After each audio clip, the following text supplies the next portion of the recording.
একা থাকার কষ্টটা একমাত্র সেই মানুষটাই বোঝে যে এক বুক ভালোবাসা দিয়েও বিনিময়ে শুধু অবহেলাই পেয়েছে। যেখানে ভালোবাসাটাই অভিনয় ছিল, সেখানে ভালো থাকাটা নাটক ছাড়ার কিছুই নয়। মাঝে মাঝে মনে হয় একটু স্বার্থপর হওয়ার দরকার আছে, কারণ চারপাশে যেদিকে তাকাই সব স্বার্থপর মানুষগুলোই বেশি সুখী, আর নিঃস্বার্থ মানুষগুলোর চোখে জল। তাকেই তুমি মন দাও যে তোমার মনটাকে নিজের থেকেও বেশি যত্নে রাখবে। আমি ভেবেছিলাম দুঃখ নামের নদীটা যেদিন পার হব সেদিন হয়তো সুখের দেখা পাব, কিন্তু দুঃখের নদীটা এত বড় যে আর পার হওয়া হলো না। কোনো একদিন হয়তো বা দুঃখের নদীর মাঝখানেই জীবনটাও শেষ হয়ে যাবে। স্বামীও হলো এমন একজন মানুষ যার সাথে ঝগড়া হলে মনে হয় ওর কাছে থাকাই যায় না, আবার মিল হলে মনে হয় ওকে ছাড়া বাঁচা যায় না।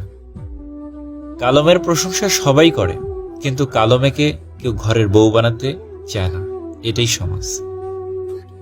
বর্তমানে সম্পর্ক নতুন হলে সময় খুঁজে কথা বলার জন্য, পুরনো হলে অজুহাত খুঁজে ছাড়ার জন্য। আজ যে অন্য কাউকে পেয়ে তোমায় ভুলে যাবে, কাল সে অন্য কারোর অবহেলা পেয়ে ঠিকই তোমার মূল্য বুঝবে। আমি আমার মতোই, আমি আর অন্য কারোর মতো হওয়ার চেষ্টা করি না। নিজের মায়ের কাছে সময় কাটান, এত ভালোবাসা আর কোথাও পাবেন না। সত্যিকারের ভালোবাসা কাকে বলে জানেন? যে কোনো স্বার্থ ছাড়া আপনাকে ভালোবাসবে, কোনো কারণ ছাড়াই আপনাকে মিস করবে।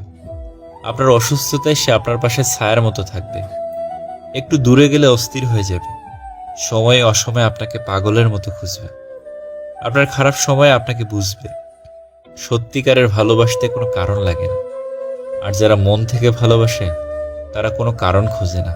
যাদের এরকম একজন আছে সে খুবই ভাগ্যবান। কারোর ওপর রাগ করে থাকার মানে হলো নিজে বিষ খেয়ে অন্যের মরার আশা করে থাকা। ক্ষতিটা তোমারই হবে। কথা দেওয়াটা বড় না, কথা রাখাটাই বড়। এমন কথা কাউকে দেওয়া ঠিক না যা রক্ষা করা সম্ভব না।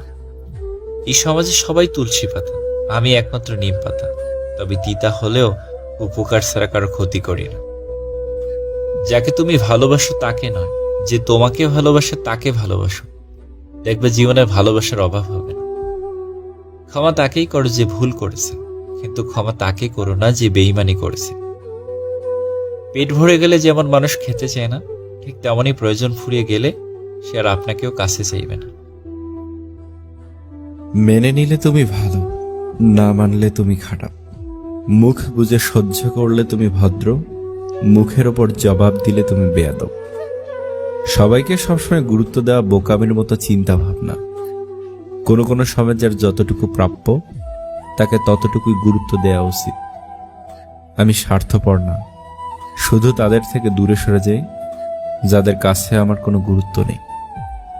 ছোটবেলায় কষ্ট পেলে জোরে জোরে কাঁদতাম যেন কেউ শুনতে পায়। এখন কষ্ট পেলে মুখ লুকিয়ে কাঁদি যেন কেউ দেখতে না পায়।